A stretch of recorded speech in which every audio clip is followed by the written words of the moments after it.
Hello students, आज इस video में हम एथेनॉइक अम्ल के गुणों के बारे में पढ़ेंगे। एथेनॉइक अम्ल को सामान्यतः एसिटिक अम्ल भी कहा जाता है और इसका सूत्र है CH3COOH। इसका प्रकार्यात्मक समूह है COOH और यह जुड़ा हुआ है कार्बोक्सिलिक अम्ल समूह से। इसकी संरचना अगर हम बनाएं तो ये पहला C यानी कि कार्बन और उसके साथ इसके ये 3 हाइड्रोजन, ये दूसरा कार्बन, इसके साथ द्विआबंध में जुड़ा ऑक्सीजन और ये OH। और यहाँ हम क्या जोड़ने वाले हैं, इनके ये तीनों हाइड्रोजन जोड़ देने वाले हैं। इस प्रकार से ये संरचना हो गई। एथेनॉइक अम्ल के गुणों में हम इनके भौतिक गुण, रासायनिक गुण दोनों पढ़ेंगे। पहले भौतिक गुण। एथेनॉइक अम्ल यानी कि एसिटिक अम्ल का गलनांक 290 केल्विन, क्वथनांक 391 केल्विन। इसकी गंध तीक्ष्ण तीव्र होती है, अजीब सी गंध होती है जो पता चल जाती है। रंगहीन द्रव है कमरे के तापमान पर। यह जल एवं अन्य कार्बन यौगिकों में घुलनशील है।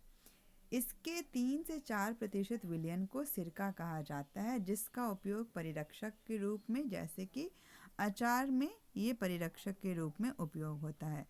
चाउमीन बनाने में या फिर पास्ता बनाने में, ऐसे जो फास्ट फूड हैं उनमें खट्टा स्वाद उत्पन्न करने के लिए भी सिरका का उपयोग किया जाता है। शुद्ध एसिटिक अम्ल जिसका गलनांक 290 केल्विन है, यह ठंडी जलवायु में शीत के दिनों में जम जाता है। क्यों? क्योंकि 290 केल्विन ये बहुत कम है और अगर इसे हम सेल्सियस में बदलें तो ये 17 डिग्री सेल्सियस के लगभग आएगा। तो ठंड में तापमान कम हो जाने की वजह से ये जम जाता है और शुद्ध एसिटिक अम्ल को फिर कहा जाता है ग्लेशियल एसिटिक अम्ल। अब इसके रासायनिक गुणों के बारे में हम पढ़ेंगे। रासायनिक गुण, यह एक दुर्बल अम्ल है, लेकिन अम्ल है तो यह हाइड्रोजन आयन उत्पन्न करता है। अपने जलीय विलयन में यह हाइड्रोजन आयन उत्पन्न करता है। दुर्बल होने की वजह से कम संख्या में करता है। अम्ल होने की वजह से ये नीले लिटमस को लाल लिटमस में बदल देता है। अभिक्रियाएं हम पढ़ेंगे। अब पहली अभिक्रिया है क्षारक के साथ अभिक्रिया। क्षारक जैसे कि अगर हम कोई क्षारक लें, सोडियम हाइड्रोक्साइड, कैल्शियम हाइड्रोक्साइड भी लिया जा सकता है। Calcium hydroxide CaOH2। अगर हम इनमें से किसी भी क्षारक के साथ एसिटिक अम्ल की अभिक्रिया करवाएं तो ये अभिक्रिया बिल्कुल वैसी ही है जैसे किसी अम्ल और क्षार के बीच होती है उदासीनीकरण अभिक्रिया। तो जो उत्पाद बनने वाले यहाँ पर उदासीनीकरण के तरह ही बनने वाला लवण और जल। तो क्षारक के साथ अभिक्रिया में एसिटिक अम्ल अभिक्रिया करके बनाता है एक लवण। जैसे अगर सोडियम हाइड्रोक्साइड है तो यह बनाता है सोडियम एसीटेट, इसे सोडियम एथेनॉइट भी कहते हैं, और साथ में बनेगा जल।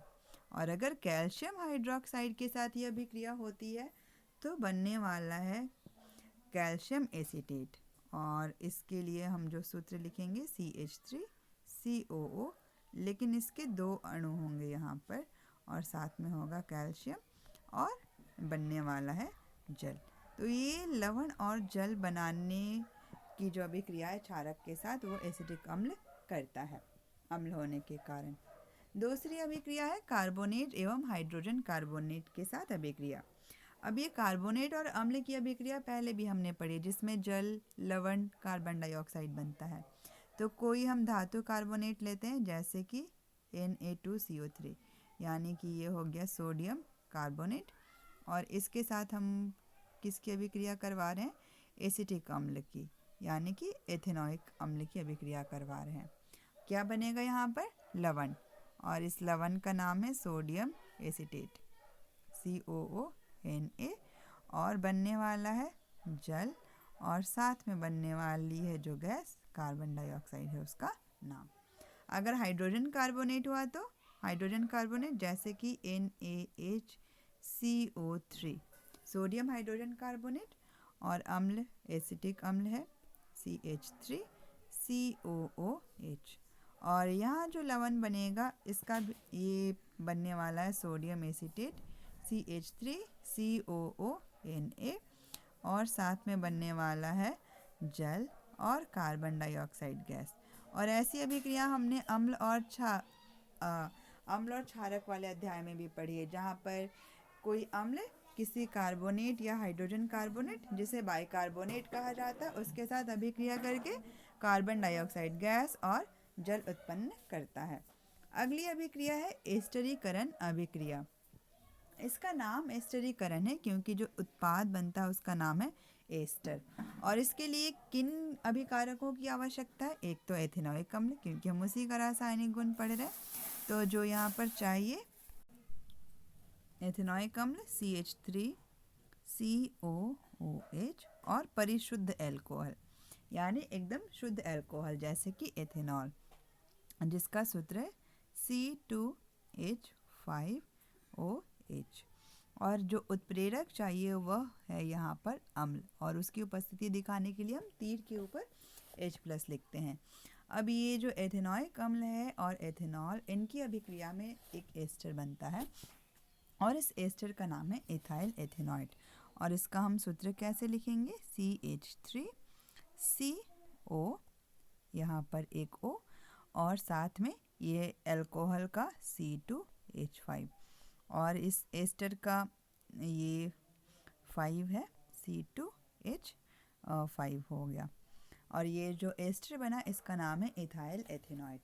किसी एस्टर का प्रकार्यात्मक समूह COO से निरूपित किया जाता है, यानी किसी कार्बन यौगिक में अगर हमें COO प्रकार्यात्मक समूह मिल रहा है तो वो एस्टर कहलाता है, एथाइल एथेनॉइड है।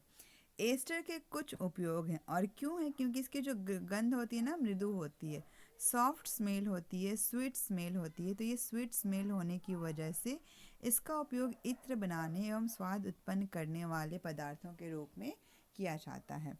एस्टरीकरण अभिक्रिया जो हमने अभी अभी पढ़ी कि एथेनॉइक अम्ल और एथेनॉल की अभिक्रिया है किसी अम्ल उत्प्रेरक की उपस्थिति में।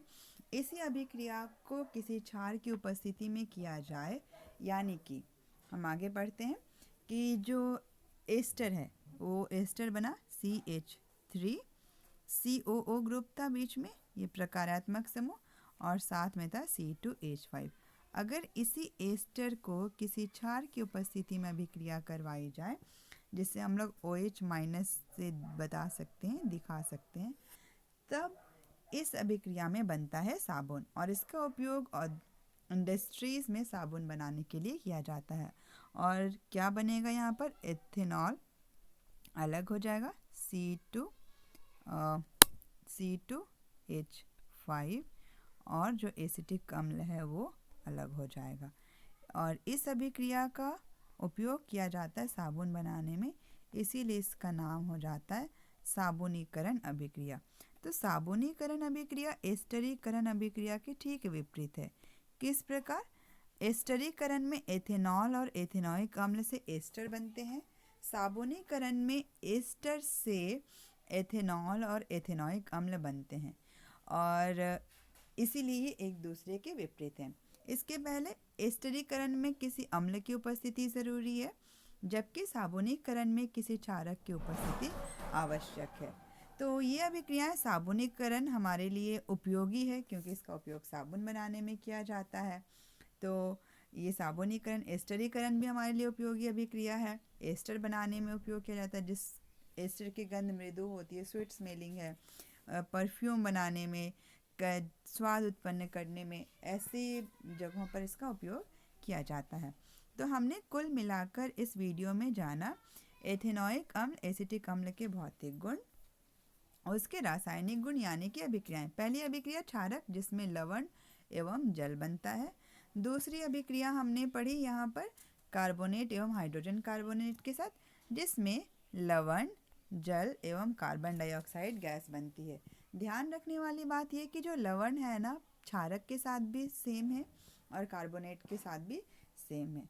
अंतिम अभिक्रिया है एस्टरीकरण अभिक्रिया, जहाँ पे एथेनॉइक अम्ल परिशुद्ध एल्कोहल के साथ किसी अम्ल की उपस्थिति में एस्टर बनाता है, और एस्टर का जो प्रकार्यात्मक समूह है वह COO होता है, यानी कि 2 ऑक्सीजन जुड़ा हुआ है, एक ऑक्सीजन द्विआबंध से और एक ऑक्सीजन एकल आबंध के साथ जुड़ा हुआ है कार्बन से, और इसके दोनों तरफ हम कार्बन और कार्बन की श्रृंखला जो है वो बना सकते हैं।